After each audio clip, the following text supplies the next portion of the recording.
Welcome to Basic Brewing Radio for Thursday, February 16th, 2017. I'm James Spencer. Here at Basic Brewing Radio, we're all about home brewing. This week, Chris Colby, editor of beerandwinejournal.com, talks about tweaking your hops. Whether it's substituting hops or changing where and how they're used, there's a lot of things to think about. If you're new to home brewing or would like to get into the hobby for the first time, check out our website, basicbrewing.com, where you can find archives of our audio and video podcasts and our DVDs to walk you through basic and more advanced brewing techniques. If you buy any of our DVD combos, you get a free Basic Brewing bottle opener. And don't forget to get a copy of our Brewer's Logbook. You can use it to log and track up to 50 batches of beer. You can follow me on Twitter. My username is Basic Brewing, all one word. We have a Basic Brewing Radio and Basic Brewing video page on Facebook at facebook.com/basicbrewing. Thanks again to everybody clicking on the Amazon.com associate link on our basicbrewing.com site. Whenever you think of Amazon shopping, think of us first and click on our associate link on basicbrewing.com. It won't cost you any extra, and you'll be helping us to bring you the show. We greatly appreciate your support. We also have associate links for Brew Your Own magazine and the American Homebrewers Association on our site as well. You can find our Basic Brewing iPhone app on iTunes or Android app on Amazon.com. We have a Windows Phone app. We're on the BlackBerry Podcast Directory. We're on the Stitcher app. We're on the Google Play Music. And we're on the iHeartRadio app as well. And if you want to put a tip in our tip jar, some coinage in our virtual guitar case, you can go to basicbrewing.com/support. And thanks to everybody who's done so already. I got a lot of good response following the conversation with Ricky, the mead maker of Grunfell and Havoc Meaderies in Vermont this past week. If you heard that episode, you'll know that Ricky has put all of his commercial mead recipes online. You can find all those at groenfell.com/recipes. That's GROENNFELL.com/recipes. And following that announcement, I got this letter from Clay in Pembroke Pines, Florida. Clay says, "Loved the latest episode with Ricky the Mead Maker. I looked at the current recipes on his site, and I'm very interested in trying out a few. However, the fermentation temperatures look awfully high at between 85 to 95 degrees Fahrenheit, depending on the recipe." Well, I shared Clay's note with Ricky, and he wrote back saying that so many had asked that question that Ricky decided to write a blog post called "Why So Hot?" I won't give all the details from the post because it's a very detailed article, but the essence of it is that Ricky believes that in his case, the higher temps make a better mead. So you can find out all the details about that in Ricky's post at groenfell.com/blog. And again, that's GROENNFELL.com/blog. And if you're listening in the future and that post isn't up at the top of the blog, search for "Why So Hot?" Very interesting. Following our conversation, I was inspired to start up a mead of my own. It's been a while since I made a mead. I went to Steve's Brew Shop and picked up 4 pounds or 1.8 kilograms of wildflower honey. And as I said on the show, I was going to use bread yeast.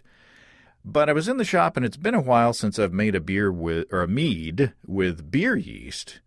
So I bought a couple of packets of a Safale USO5.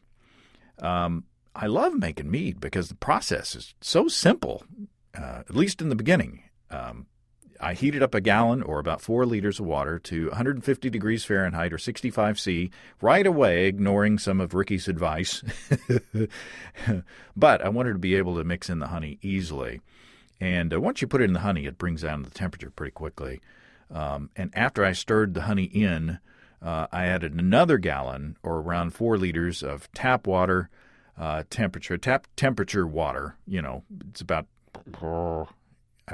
50-something Fahrenheit now in northwest Arkansas. So that cooled it down a bit more.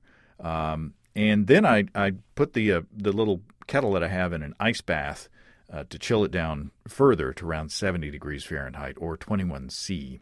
But I wish I'd read Ricky's fermentation temperature post before I made the mead, because according to that, I wouldn't have needed to chill at all. So anyway, I hydrated the 2 packets of yeast in boiled and chilled water and pitched them with half a teaspoon of yeast nutrient and shook it up real well. And I'm going the staggered nutrient addition route. Again, deviated from Ricky's advice. I think Ricky just puts a ton of nutrient right at the beginning. My starting gravity was 1064. I was wanting to do a relatively lower gravity mead. So 1064 was where I started. I pitched 5 days ago, and the mead is still perking along. Every day I agitate it to keep the yeast in suspension and to degas the CO2. And it's still producing a bunch of CO2, so it's still working hard.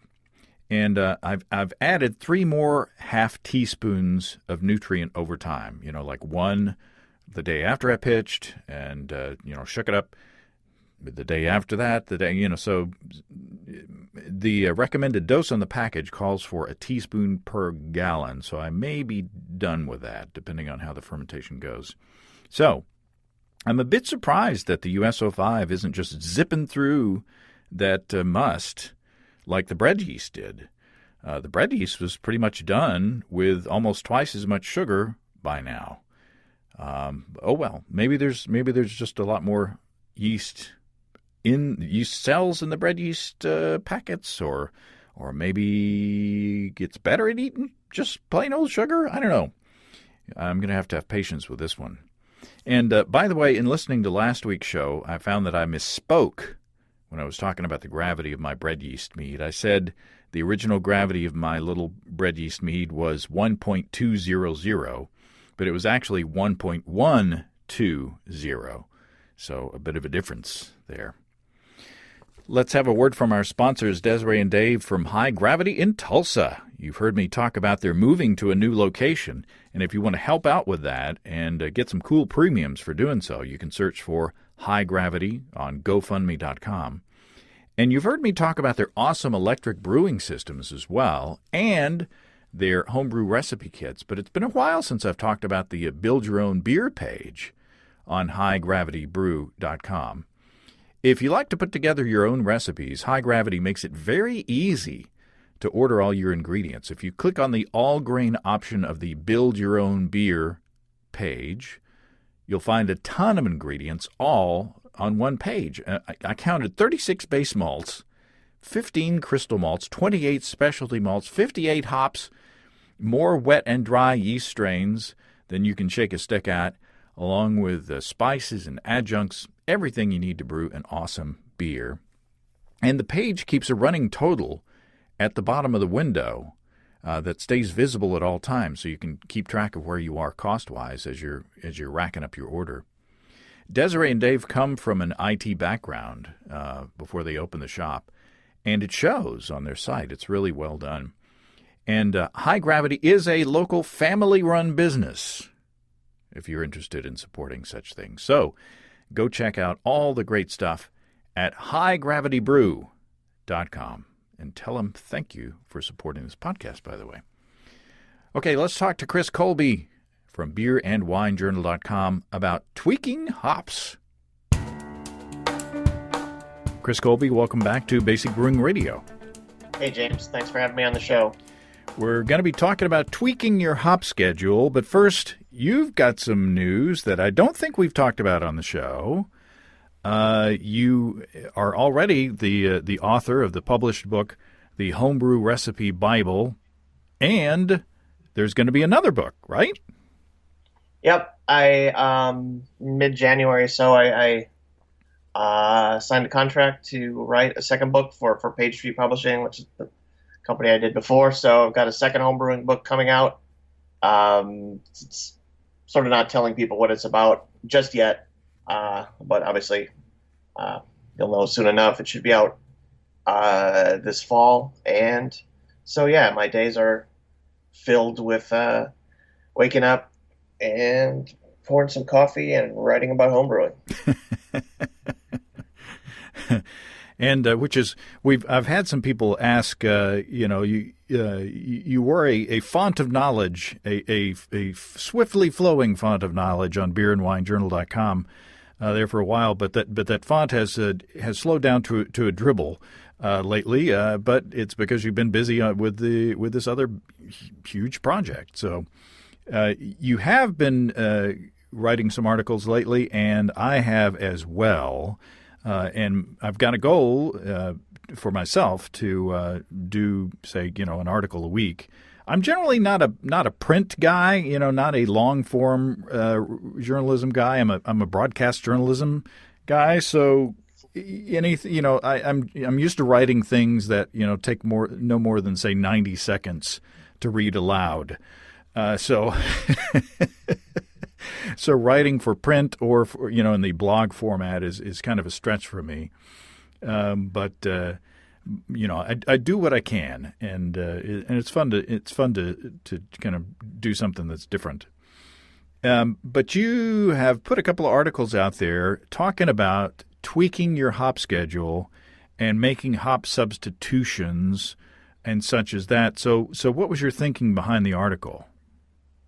My original thought was just looking through, obviously, recently when I did my recipe book, I looked through tons and tons of recipes that I had, and I had noticed how just how I sort of over time changed the way that I did things, and I thought a little bit about back in the was it 2008, the hop crisis, when suddenly things weren't available, and I just thought about there's going to be times in any homebrewers, is it a career? I don't know, it's a career, whatever you call it, in your tenure as a homebrewer, that you're probably going to need to rearrange the hop schedule on some of your beers.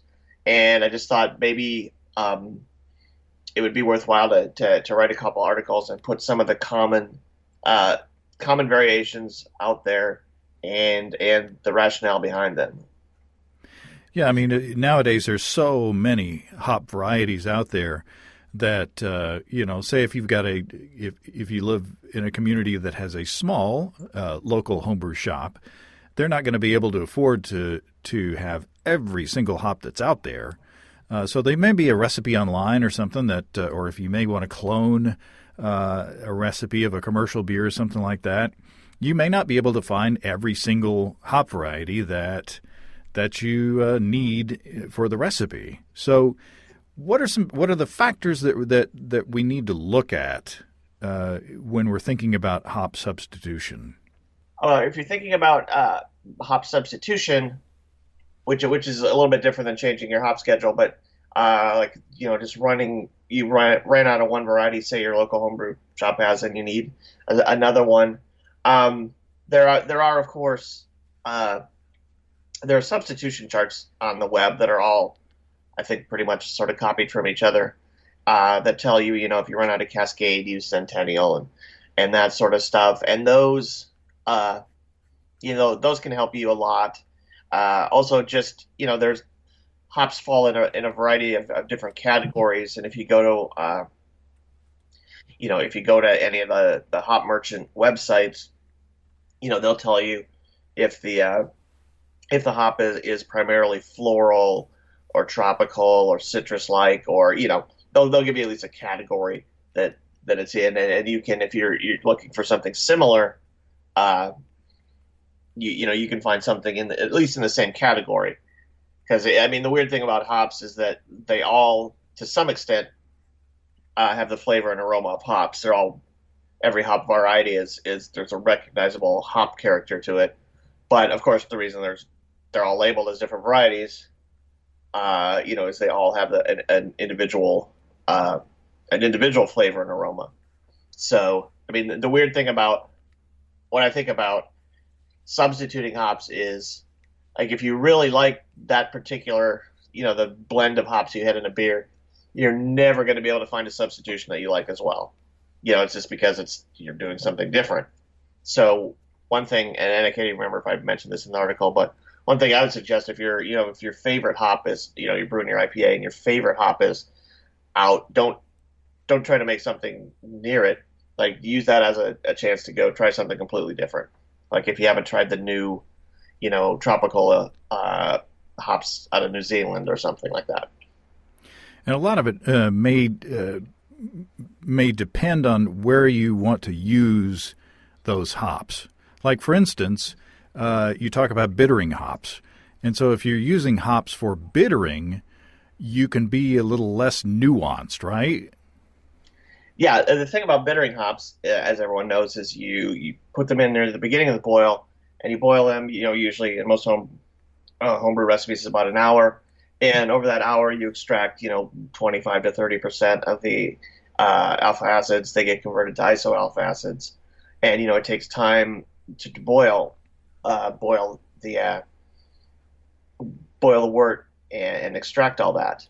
But of course, in the meantime, you're also volatilizing and just blowing off all the oils of the bittering hops. So if you switch between two different kinds of bittering hops, it's less noticeable especially in the aroma, than if you switch, two types of late hops, because the late hops, there's still a lot of that aroma in there. You can still tell the difference, and there are some current high alpha hops that have like a very distinct sort of flavor, but there's others that are characterized as relatively neutral. And changing your bittering hop, changing the variety of bittering hop you can use generally doesn't have, or at least it has less of an impact, I would argue, than changing an aroma hop. In fact, we were talking to Vinny Gelorzo from Russian River, and I think that they use hop extract in their Pliny the Elder, because in the bittering, or at least adding those alpha acids at the beginning of the boil, I guess it's less important. The bittering itself is what you're after, and it's not. And there's going to be less of a difference between hop varieties, one would think. Right, and I think they also do it partially, or use the extract partially, because they're already dumping a ton of hops in their beer. That's gonna absorb some wort and reduce their yield, and so a little bit of extract keeps that much more plant material out of the kettle, and that means that much more volume yield for them. Yeah, you talk about the amount of plant material as well. What are the strategies that we think about? I mean, should we be using higher alpha acid hops for bittering and just using less of it? Or does it depend on the style of beer? Or, what's the thinking around that?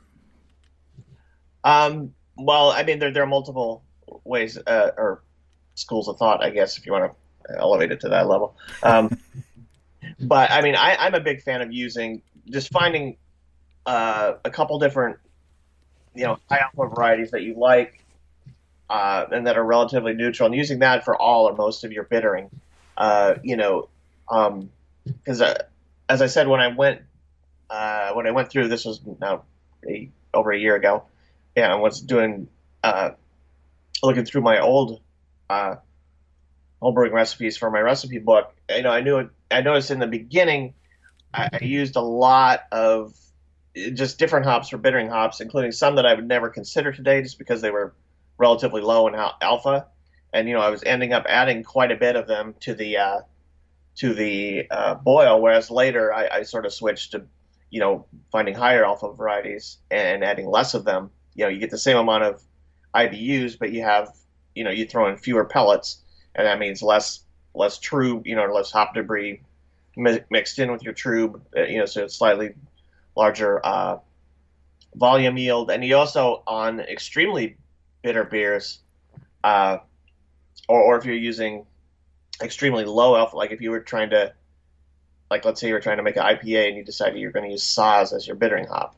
like 3.5 alpha acids %. Then you end up putting in just a ton of that in there, and not only would you lose the volume to the hop debris to trub, but all that plant material is going to result in some astringency. So, and I mean, it's, I would never say don't use a lower alpha hop as a bittering hop. If there's some reason, like you really like this, and especially if it's a lower, like if you're brewing a German lager or something, that has, a lot of them are less than 20 IBUs, then it doesn't really matter. That you don't necessarily need to get a really high alpha hop because it's you're not adding that much to the boil. But in general, especially for American homebrewers who tend to brew on the bitter side or the extremely bitter side, using smaller amounts of more high alpha bittering hops, it just gives you, I think it gives it a little bit of cleaner bitterness because there's not any astringency associated with it. Although I will say, on the other hand, sometimes on some of these, and I mean that you see it in double IPAs a lot, there is some astringency there, and sometimes a little bit can be a good thing. There are, I think everyone's probably had a sort of fairly cleanly bittered IPA that, there's a nice bitterness, but there's not that mouth puckering astringency to it. And I've had others where there is a little bit of that, the flavors or the mouthfeel of astringency. Sure. And sometimes that can be, it's an aggressive, it's an aggressive, well, it's not a flavor actually, it's a mouthfeel, but it's an aggressive sensation, which, there's some, if you use cooking as an analogy, some dishes have, spicy peppers in them or enough vinegar to make a little bit of a, have a kick. So a little bit of something that's harsh sometimes blend in with other things can provide a balance, sort of.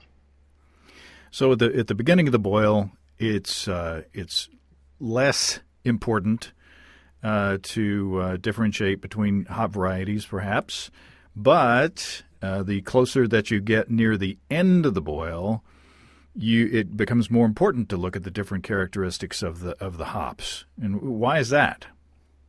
Well, it's just it's simply because the aroma, which is what you base, it's the aroma itself, and then also the aroma influences how you your perception of taste. With late hops, you add them, and the oils are extracted into the wort, and they're still there once you cool down the wort because you haven't boiled them for that long. In the case of the bittering hops, you've added them and they were extracted into the wort, but then during the extended boil, a lot of those oils just got boiled off. So it's easier. Like if you had a beer where you had an ounce of, we'll just make it up, an ounce of some sort of bittering hop and an ounce of hops you added at knockout. If you brewed two different beers, one where you substituted the bittering hop and another where you substituted the aroma hop, you'd be able to notice the aroma hop one quicker because it's there's more. The aroma is going to be distinctly different, whereas the difference in the bittering hop would be less. If that made any sense. Yeah. And you're talking about hop oils in the article, and there are a bunch of them. I mean, it's not just it's not just alpha acids in there. If you look at a hop chart with the characteristics of all these hops, it's kind of confusing to me. I mean, I really got to study it, to take a look and compare between the hops. So what are some of the components that we're looking at in the breakdown of what makes a hop a hop? Yeah, there's just a long list of different oils that can be in hops. There are some that are fairly abundant in most hops, like humulene and myrcene, caryophyllene, farnesene. Okay, these are all different oils, and they have different characters. For example, humulene is usually associated with sort of a pleasant hop bitterness. It's most of the noble hops are high in humulene. Myrcene has a more aggressive character. It's not really like German lager brewers tend to avoid hops with a lot of myrcene, but then again, like American ale brewers don't. Myrcene is one of the big components of Cascade, which I should double check that I'm right about that. But and these, and then there's linalool and just geraniol, and there's this laundry list of minor hop components that in an individual strain might be the standout one, because there's all the standard ones are there to some degree, but some minor oil in an individual hop variety might be quite strong. And so yeah, it's the sort of thing that you can't make sense of it. You just have to go through and read about each one in particular. And if you want to learn more about it, just try, look up what are the hops with the highest percentage of humulene, and try a couple of beers where those hops have been used, and just sort of what's similar between all those, and that will tell you, okay, that's what humulene is like. And then try some a few beers that are brewed with hops that have a lot of myrcene in them, and then the similarities between them. Okay, that's probably due to the myrcene, and it's the thing you just there's no rhyme or reason to it. You just have to know it. I guess that's and that's one advantage to experimenting with single malt and single hop beers, or not necessarily in this case, not necessarily single malt, but single hop beers. Where you are only tasting the characteristics of that single hop, so you can kind of get used to it. You know what an Amarillo beer tastes like. You know what a Cascade beer. All these varieties that are fun to play with, and you can do that easily with small batches. You can just brew up a gallon of beer, and you can even do it with extract, so that you're getting the flavor characteristics of those hops without a whole lot of expense, without a whole lot of trouble. And kind of educating your palate on which hops are similar and why. Yeah, and that can be a good reason to go, like if you're able to join a homebrew club, because a lot of times people will come in with a beer brewed with a kind of hop that you would probably not have ever tried, or at least not tried until way in the future. But someone like, oh, I brewed this IPA with Galaxy or something. Mm-hmm. And you can taste it. Oh, that's what Galaxy tastes like. Okay. Yeah. So yeah, it's just, and if you really like hops, of course, brewing lots of different hoppy beers and trying them is not a bad thing at all. You talk in the articles about the strategies for, hop schedules of when you add the hops in the boil. And when I first started homebrewing, it was with extracts, and most recipes called for a hop addition at, 60 minutes, and another hop addition at 30 minutes, and another hop addition at, maybe 15, and then, one at 5. So there was hop additions all through the beer. But is that, I'm sure there are different approaches to it, but it seems like it's changed since then, that people, a lot of the recipes I see concentrate more on just the beginning and just the end, and leave the middle stuff out.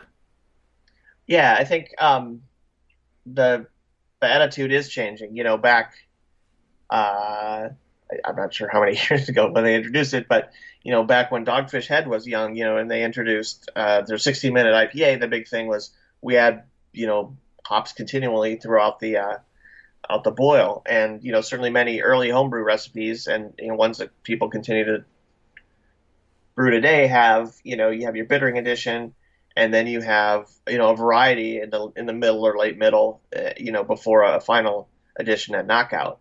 But a lot of people are moving towards I don't know if there's a name for it. In the article I just call it bookend hopping, the idea that you add one bittering addition early, and that's for the alpha acids, and then you add one aroma addition right at the end, in the last couple minutes or at knockout, and that's for the oils, and you don't bother putting any hops in the middle, because the hops that go in between that, you're not getting as much alpha acids out of them, and you're getting less oil out of them. And if if it's boiled beyond 5 or so minutes, it's like almost no oil by that point, so in a way it's not the best of either world. Yeah, the middle hopping. Yeah, some people think that there's a bit of a vomit zone there. You're not really getting any alpha acids out of them, and you're not really, you once you after a little while, and this is a tangent, but I've never really seen, even in professional books, like a graph of like how much oil resides in wort as it boils over time. You know, like just sort of anecdotally, I feel like if you do a 5 minute edition, there's just still quite a bit of oil, a decent amount left, but a 10 minute, there's much less. And I don't know, I've just never seen a graph showing like, you know, as you boil, how much oils are retained. And I think that would be a cool thing. But anyway, yes, there's some people believe that adding hops in the middle is just a waste because you don't get the IBUs out of them, you don't get the oil out of them, and then it's basically just plant material that ends up, and especially in a hoppy beer, you're already going to have a lot of hop debris mixed in with your trub, and that lowers, the amount of volume of beer you get out. So, in an effort to get the most bang for their buck, yeah, people will go with bookend hopping, or one early edition, one late edition, and then of course you can also dry hop after that. And by the way, Vomit Zone is the worst name for a sports bar in history, I think. Let's meet you at the Vomit Zone. At the Vomit Zone. So if we're only adding hops at the beginning of the boil for the bitterness, and at the end of the boil for the flavor and aroma, what are the strategies that we want to look at for getting the most out of our flavor and aroma hops? Well, I would say that basically, if you were going to pursue that, the bookend hopping thing, you want to add the highest alpha hop that, didn't have any, the highest alpha hop that you like, essentially, try to get all your alpha from something like that. And then look for, if you really wanted to carry it to the extent the hop guides also print the amount of oil that different varieties have, and, pick the oiliest varieties to add late, and you can make a beer that was, very bitter, lots of IBUs, very, very aromatic, very oily, and you could have minimized, or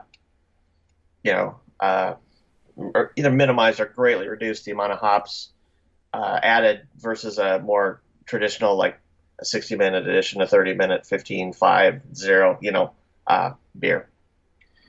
And you can add hops at the end of the boil as you turn off the flame. You can add hops in the whirlpool as you're chilling down. You can add hops, dry hopping in the fermenter or in the keg, or there's all kinds of ways that you can add hops for flavor and aroma. At the end, it's not just throwing it into the kettle as you're turning off the fire. Yeah, there's, as you say, there's whirlpool hops. There's dry hops. Push the beer through a Randall. Your window of hopping is not closed at the end of the boil. Also, there's another strategy. You can follow the strategy of hop bursting at the end, where as in my 15-minute pale ale recipe, which is an extract beer, you only boil for 15 minutes and add twice as much hops alpha acid-wise at the beginning of that 15-minute boil as you would in a 60-minute boil. That way you get, a bunch more hop flavor and aroma from that 15 minutes than you would from the 60-minute, and then put more hops, closer to the end of the boil. You can follow that same strategy with an all-grain batch, not adding any hops at the beginning of the boil at all, and just loading up on hops, say the last 15 minutes. That way you extract some alpha acids, you isomerize some alpha acids, you extract some bitterness, but then also you're using those hops to, get some of your hop flavor and aroma as well. So there's, kind of a way that you can, cheat the system there a little bit. Yeah, you can, especially for a beer where you wanted a lot of hop aroma, but not necessarily a ton of bitterness, yeah, a hop bursted ale like that would be a very good thing, or can be. I've tasted some that turned out very well. Yeah, and you can play with a lot of different flavorful and aromatic hop varieties doing that. And some of them, depending on the year especially, some of them have some pretty high alpha acid numbers as well, so that you can use them both by using them at the end of the boil, for both purposes. So everybody's happy. And in the future, at least hopefully, professional brewers have access to it, but have hop extracts that are the extract of the oils, not the alpha acids, which they also have access to. Oh. So it'd be nice. It would be nice to, I think, to be able to go into a homebrew shop and buy a little vial of, say, Cascade, distilled Cascade hop oil, Centennial, and whatever else hop varieties that you use frequently, because you could just, if you brewed a beer and you thought, oh, my aroma's a little low on this, you could just doctor it up. I guess you could play with making tinctures, using say vodka or something like that. Soaking some hops in that, and dose your beers a little bit that way as well. Yeah, I've done, and I think I wrote an article on this at one point. Yeah, it's on Beer and Wine Journal somewhere. But you can take very, very weak wort, a bunch of hops, and heat the wort up, and put a bunch of hops in a French press, a coffee maker, and you just press it off after a couple minutes, and the cover is going to keep the oils from evaporating away, and then just press off that liquid and add it in secondary, and you can boost your the oils that way. Cool. You could even do that at bottling if you wanted to. You could figure out how much priming sugar you were going to add, turn that into malt extract, figure out how much malt extract would be the equivalent of that, boil that, put the hops in it, squeeze it off, put that in your bottling bucket, and then you'd bottle with fresh sort of late hop aroma that would never it wouldn't undergo normally a lot of, or maybe not a lot, but some at least, hop aroma gets bubbled out during fermentation. And if you were to add a little hop oil extract, say from a French press extract or through some other method at bottling, that's all trapped in the bottle. Mm. And it's not, the fermentation that creates the carbonation there's no vent. That's the whole point. So that's yet another way of adding more hops to your beer. And drink them fresh. Yeah, definitely. Hoppy beers are best served fresh. Yeah, don't age your hoppy beers. Don't do vertical tastings with with hoppy beers. That's just my opinion, but yeah, if a strong, delicious hop component is a part of the beer, don't save it for a special occasion. Drink it fresh. Keep it cold and drink it fresh. I should shut up.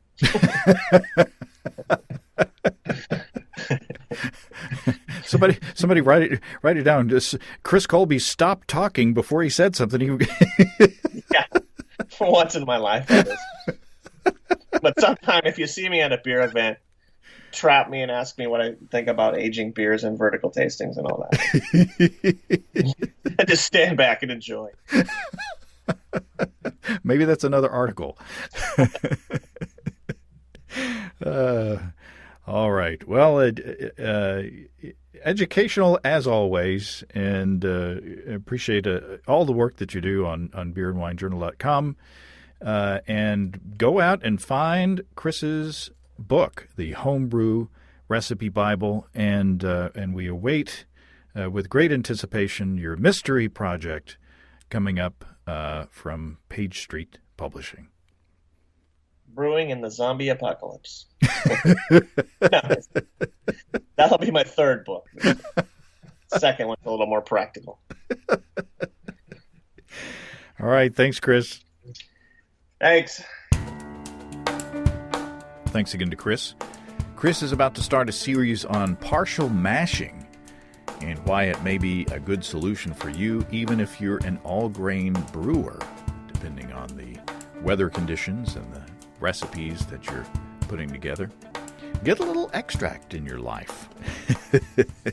You can check all that out at beerandwinejournal.com. In the meantime, if you have brewing questions, show suggestions, or just want to say howdy, write to james@basicbrewing.com or just fill out the contact form on basicbrewing.com. And please don't forget to tell us where you're from. Check out our support link where you can throw a couple of bucks into the tip jar by subscribing financially to our podcasts. Be sure to check out our DVDs, Extract Brewing and Partial Mashing, Stepping into All Grain, Low-Tech Lagering and Decoction Mashing, and Introduction to Wine Kits. You can find them all on our site. You get a free Basic Brewing bottle opener with any DVD combo. You can check out our Basic Brewing shirts in the store as well. You can find our log books where you can track and log up to 50 batches of beer. Check all that stuff out at basicbrewingshop.com. Thanks to everybody who's continued to click on our Amazon.com link. We appreciate the support there. Our featured products this week that were purchased through the link are Greenworks Twin Force 20-inch cordless lawnmower and Suncast 18-inch snow shovel / pusher combo. So we got people dealing with all kinds of weather across the listening area. We appreciate y'all for clicking on that link on our basicbrewing.com site when you're Amazon shopping. And as always, I can't tell who bought what, so no worries there. Just click on the Amazon.com logo on our site the next time you feel like Amazon shopping, and we greatly appreciate your support. And don't forget, you can also join the American Homebrewers Association and subscribe to Brewery Road Magazine through the associate links on basicbrewing.com. Well, that's all until next time. Until then, thanks for listening, everybody. I'm James Spencer. Production help for Basic Brewing Radio and our website is provided by Kelly Dodson. Basic Brewing Radio is a production of Active Voice, and we'll talk to you next time, everybody. So long.